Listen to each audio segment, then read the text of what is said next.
नमस्कार मैत्रिणींनो, आज मी तुम्हाला केकवरती डेकोरेशन मी कशा पद्धतीने केलं आणि साहित्य नसताना सुद्धा त्यांच्या मनासारखा त्यांना मी केक बनवून दिला आणि वरती डेकोरेशनसुद्धा.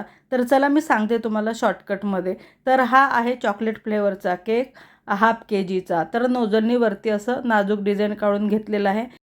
हा कस्टमाइज केक असल्यामुळे त्यांनी मला सुरुवातीलाच फोटो शेअर केला होता.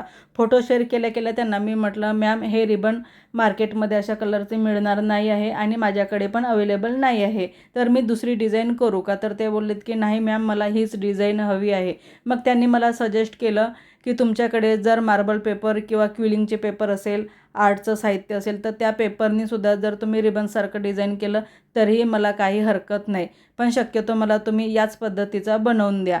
तर म्हटलं ठीक आहे, मग माझ्याकडे क्विलिंगचे पेपर आहे तर वापरले तर चालतील का? तर त्यांनीच मला सजेस्ट केलं, त्यामुळे मग मी त्यांना म्हटलं की आहे माझ्याकडे. तर मॅम बोलल्यात की ठीक आहे, काही प्रॉब्लेम नाही, मला द्या तुम्ही बनवून. तर अशा पद्धतीने क्विलिंग पेपरचा वापर करून मी असं डेकोरेशन त्यांना त्यांच्या मताप्रमाणे करून दिलं आणि छोटे 2 नाजूक हार्ट लावले आणि 3rd इयर लिहिलं.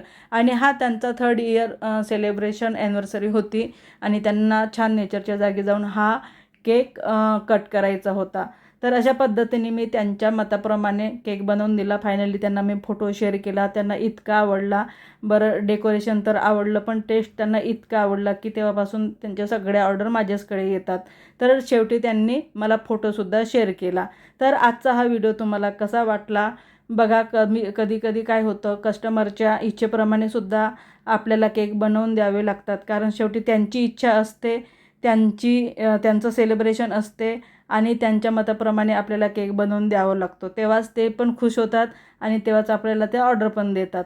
पण त्यांना डेकोरेशन आणि केकची चव खूप आवडली. तर आजचं हे डेकोरेशन तुम्हाला कसं वाटलं मला कमेंट करून सांगा. आणि असा फायनली त्यांनी मला व्हिडिओ शेअर केला. लाईक, शेअर, सबस्क्राईब नक्की करा.